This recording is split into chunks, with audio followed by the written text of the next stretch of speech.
bakal datang. Tapi alhamdulillah insyaallah kedua mata yang terbuka hingga saat ini untuk menuntut ilmunya Allah, kelak akan menjadi saksi di akhirat, menjadi mata-mata yang dihalalkan oleh Allah untuk memandang wajah indah baginda Nabi besar Muhammad. Saudara-saudara, karena waktu sudah pagi, sedikit saja yang ingin saya sampaikan. Hadirin sekalian yang dimuliakan oleh Allah Subhanahu wa taala. Qala Rasul sallallahu alaihi wasallam, "Mathalul mu'min fi tawaddihim wa ta'atufihim wa tanahumihim mathalul jasad idza ishtaka minhu 'udwun tada'a sa'irul jasad bis-sahri wal humma." Nabi kita baginda Nabi besar Muhammad, beliau bersabda, perumpamaan seorang mukmin di dalam saling mencintai, di dalam saling menyayangi, di dalam saling tolong menolong, mathalul jasad, bagaikan satu jasad, bagaikan satu tubuh, bagaikan satu badan.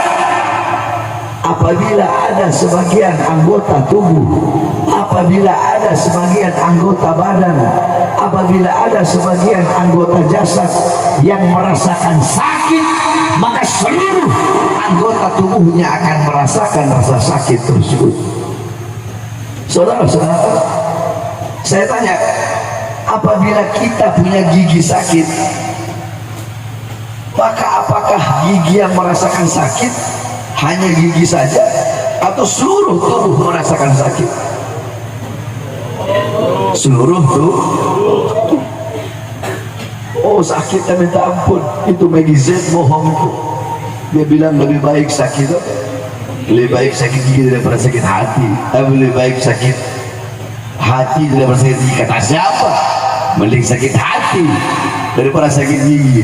Saya sakitnya udah 2 minggu, sakitnya minta ampun. Nah, gigi kita sakit, seluruh dari ujung rambut sampai ujung kaki merasakan sakit. Jempol kita sakit, nggak mungkin hanya jempol itu saja merasakan sakit, seluruh tubuhnya ikut merasakan sakit. Seperti itulah perumpamaan seorang mukmin kata Rasulullah. Apabila ada mukmin yang lain yang merasakan sakit, maka sebagai seorang mukmin otomatis kita pun merasakan rasa sakit yang dirasakan oleh saudara mukmin kita. Nah, saudara-saudara, belum lama saudara-saudara kita ada di Cianjur ditimpa musibah, maka kita sebagai seorang mukmin, rasa sakit mereka adalah rasa sakit kita, penderitaan mereka adalah penderitaan kita, kesedihan mereka adalah kesedihan kita, rasa kehilangan mereka adalah rasa kehilangan kita. Mereka yang kehilangan harta benda sama seperti kita kehilangan harta benda kita. Anak-anak yang kehilangan orang tua yang kehilangan anak sama seperti kita kehilangan anak-anak kita, dan kita kehilangan orang tua kita. Suami-suami yang kehilangan istrinya, istri-istri yang kehilangan suaminya, sama seperti kita kehilangan istri kita, dan istri kita kehilangan kita sebagai suami, yakni penderitaan mereka, penderitaan kita, air mata mereka, air mata kita, darah mereka, darah kita. Seperti itulah perumpamaan seorang mukmin. Kalau kita sebagai mukmin tidak merasakan rasa sakit yang mereka rasakan, penderitaan yang mereka rasakan, maka kita tidak pantas disebut seorang mukmin, saudara-saudara. Oleh karenanya kita bersyukur kepada Allah, karena Allah Subhanahu wa taala menjadikan kita sebagai umat baginda Nabi besar Muhammad, umat yang mulia, umat yang agung, umat yang dimana kelak di akhirat ketika akan dimasukkan ke neraka, maka Allah berkata kepada malaikat Zabaniyah, jangan masukkan dia ke neraka, karena di dunia telah aku berikan dia segala macam ujian, musibah, maka di akhirat aku tidak berikan dia musibah dan ujian sehingga dia masuk ke dalam surganya Allah Subhanahu wa taala. Kita doakan mudah-mudahan musibah bencana Allah angkat dari Indonesia. khususnya Allah angkat dari Cianjur, saudara-saudara. Hadirin sekalian yang dimuliakan oleh Allah, zilzal atau gempa bumi itu bukan hanya terjadi di zaman sekarang saja, dan bukan hanya di Indonesia saja, bahkan di zaman Rasulullah ketika itu ada gempa bumi, saudara-saudara. Ketika gempa bumi, Rasulullah bersama Sayyidina Abu Bakar, bersama Sayyidina Umar bin Khattab, bersama Sayyidina Utsman bin Affan, ketika gempa bumi, Rasulullah meletakkan tangannya di atas tanah dan Rasulullah berkata, wahai bumi, belum saatnya bagimu. Wahai bumi, berhentilah engkau bergoncang. Wahai bumi, ketahuilah di atas engkau ada seorang nabi, ada seorang siddiq, dan ada 2 orang syahid. Maksudnya ada Rasulullah, ada siddiq Sayyidina Abu Bakar As-Siddiq, ada 2 orang syahid Sayyidina Umar bin Khattab dan Sayyidina Utsman bin Affan, saudara-saudara. Ketika Rasulullah meletakkan tangan sucinya di atas tanah, di atas bumi, seketika bumi yang berguncang berhenti, saudara-saudara. Kemudian Rasulullah bertanya kepada para sahabat, wahai para sahabat, perbuatan dosa apa yang kalian lakukan? Perbuatan maksiat apa yang kalian lakukan? Sehingga begitu cepat Allah berikan kepada kita bencana dan musibah gempa bumi ini. Di zaman Sayyidina Umar bin Khattab ketika menjabat sebagai khalifah, idza zulzilatil Madinah khataba Umar bin Khattab amaman nas, faqala Umar bin Khattab ma asra'tum wa ma ahdastum. Ketika Madinah ditimpa dan dilanda gempa bumi, Sayyidina Umar bin Khattab mengumpulkan manusia yang ada di Madinah, kemudian beliau berkhutbah di hadapan umat, di hadapan manusia. Apa kata beliau? Sungguh cepat apa yang telah kalian lakukan, sungguh cepat apa yang telah kalian perbuat. Demi Allah, andaikan besok ada gempa susulan, aku tidak ingin tinggal bersama kalian. Sayyidina Ka'ab ibn Malik radhiyallahu anhu, ketika beliau ditanya tentang gempa bumi, apa jawab beliau? Tidaklah terjadi gempa bumi, melainkan terlalu banyak hamba-hamba yang berbuat dosa, terlalu banyak hamba-hamba yang berbuat maksiat di atas bumi, sehingga bumi takut kepada Allah. Karena takut, bumi itu gemetar. Gemetar itulah adanya gempa bumi, yakni gempa bumi, bumi itu berguncang. Bumi berguncang itu bumi sedang gemetar karena takut kepada Allah. Kenapa? Terlalu banyak hamba-hamba yang berbuat dosa dan berbuat maksiat di atasnya, saudara-saudara. Sayyidina Anas bin Malik pernah bertanya kepada Sayyidatuna Aisyah radhiyallahu anha tentang gempa bumi. Apa pendapat Sayyidatuna Aisyah tentang gempa bumi? Kata Sayyidatuna Aisyah, apabila 3 perkara telah merajalela. Apa 3 perkara tersebut? Apa 3 hal tersebut? Yang pertama, istahalla zina. Apabila zina telah menjadi sesuatu yang halal, zina dianggap perkara yang halal, pagi, siang, sore, malam, tidak yang tua, tidak juga yang muda, siapapun, laki-laki, perempuan membuka aurat, laki-laki, perempuan memamerkan aurat, perempuan yang telanjang di pinggir jalan mempertontonkan auratnya, memperlihatkan auratnya, laki perempuan pacaran, pelukan, ciuman di pinggir jalan, pelacuran di mana-mana, orang berzina tidak punya rasa malu kepada Allah, terang-terangan mempertontonkan perzinahan mereka di hadapan manusia. Saudara-saudara, zina adalah dosa yang sangat besar. Berzina secara sembunyi-sembunyi dan berzina secara terang-terangan dosanya lebih besar. Berzina secara terang-terangan tidak punya malu kepada Allah dan tidak punya malu kepada Rasulullah SAW. Yang kedua, istibahal khumur, minuman keras seperti perkara yang dibolehkan. Orang mabuk di mana-mana, pagi, siang, sore, malam, yang tua, yang muda, putra putri kita, anak-anak kita, orang tua kita, semuanya mabuk. Orang pegang minuman keras seperti megang aqua, megang minuman keras seperti megang air putih di depan orang, di pinggir jalan. Mabuk, saudara-saudara, bapak dengan anak, anak dengan bapak, narkoba, pagi, siang, sore, malam, mabuk. megang minuman keras dengan bangga, mabuk bangga, minum khamr bangga, ini saya bajingan, saya mabuk, ini saya preman, saya mabuk. Yang ketiga, wadarabu bil ma'azif, orang-orang memainkan musik-musik yang membuat lupa dan lalai kepada Allah Subhanahu wa ta'ala. Pagi-pagi, siang, sore, malam, di mana-mana saudara-saudara, dangdut di mana-mana, orkes di mana-mana, disco di mana-mana, ikhtilat, bercampur laki dan perempuan dalam bermaksiat kepada Allah, berbuat dosa kepada Allah Subhanahu wa ta'ala. Mereka orang-orang lupa Al-Quran, lupa baca Quran, lupa baca wirid, baca tahlil, baca tahmid, baca tasbih, baca takbir, baca tamjid, lupa. Coba kita lihat, sebentar lagi malam tahun baru, atau Februari, malam Valentine, atau malam Minggu, saudara-saudara, di mana-mana yang paling banyak yang melacur, yang berzina, yang mabok-mabokan, yang pacaran, bukan orang-orang Kristen, bukan orang-orang Buddha, bukan orang-orang Hindu, tetapi abnaul muslimin, putra-putri Islam, anak-anak Islam kita yang paling banyak berbuat dosa, berbuat maksiat di tanah Indonesia, saudara-saudara.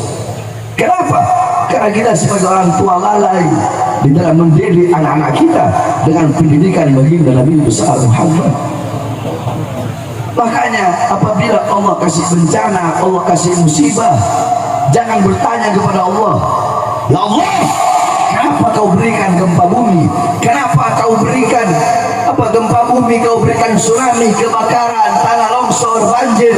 Jangan bertanya kepada Allah, jangan engkau bertanya kepada Allah, tapi tanyakan kepada dirimu, tanyakan kepada diri engkau, tanyakan kepada diri kalian, tanyakan kepada diri saya Baharudin Smith, tanyakan kepada diri kita, tanyakan kepada para ulama, para ustaz, para kiai, para habaib, para pemuka-pemuka agama, tanyakan kepada para pemimpin-pemimpin majelis taklim, tanyakan kepada para pengurus-pengurus masjid, tanyakan kepada para ulama-ulama kita, tanyakan kepada para pejabat, kepada para aparat, kepada para pemerintah, tanyakan mulai dari RT, RW, lurah, camat, bupati, wali kota, gubernur, menteri, presiden, tanyakan kepada mereka perbuatan dosa apa, perbuatan maksiat apa yang mereka lakukan, ketaatan-ketaatan apa yang mereka tinggalkan sehingga mengundang bala, bencana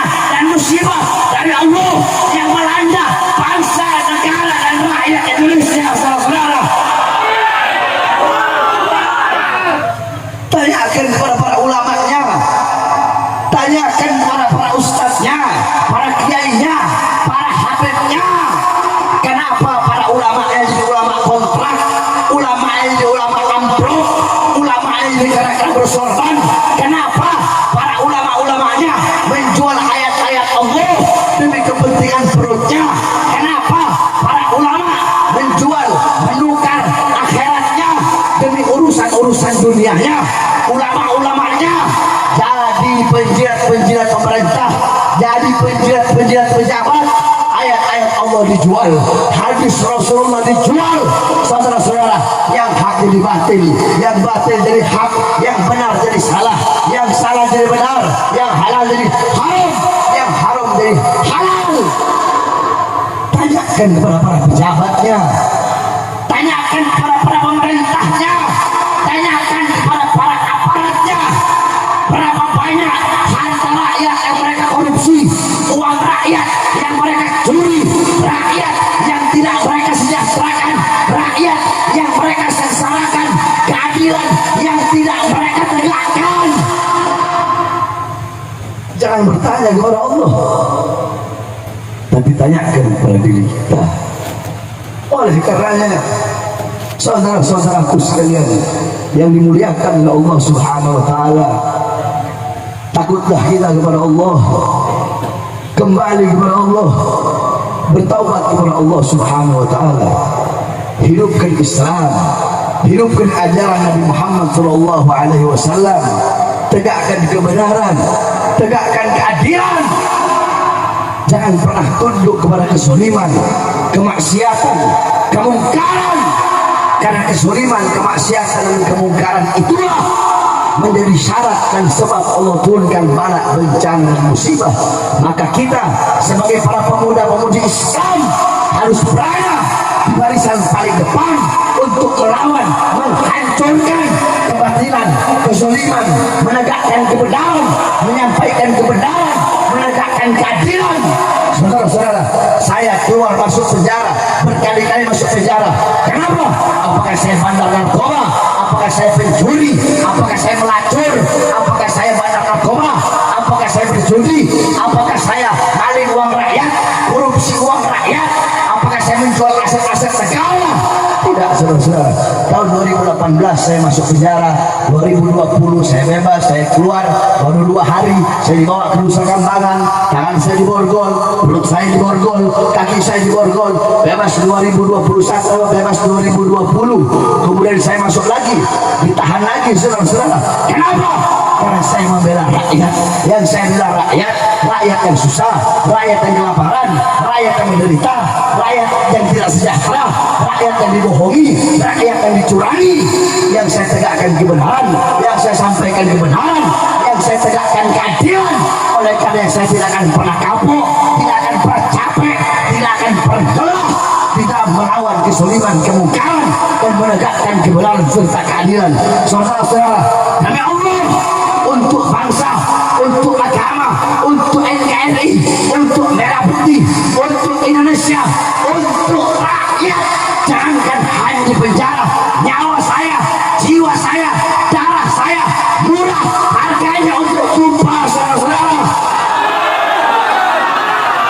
Oleh karena saya tanya masyarakat yang ada di sini, siap sampaikan kebenaran, siap sampaikan kebenaran, siap melawan kezaliman, siap melawan kemungkaran, siap melawan kebatilan, siap mati di NKRI, siap binasa di Indonesia, siap hancur di Indonesia. Allahu Akbar, Allahu Akbar, Allahu Akbar.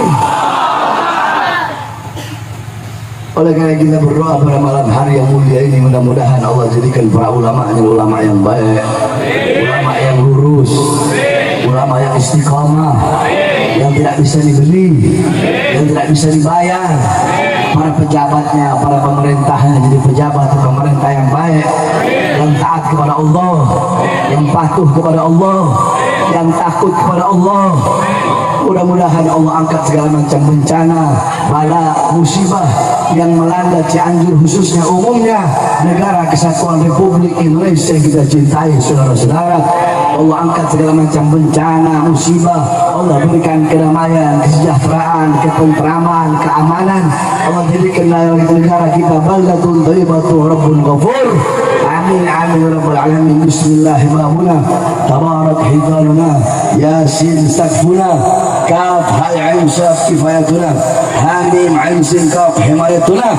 فسيكفيكهم الله هو السميع العليم فسيكفيكهم الله هو السميع العليم فسيكفيكهم الله وهو السميع العليم ولا حول ولا قوة إلا بالله العلي العظيم وصلى الله على سيدنا محمد وعلى آله وصحبه وبارك وسلم. الحمد لله رب العالمين والعفو منكم والسلام عليكم ورحمة الله وبركاته.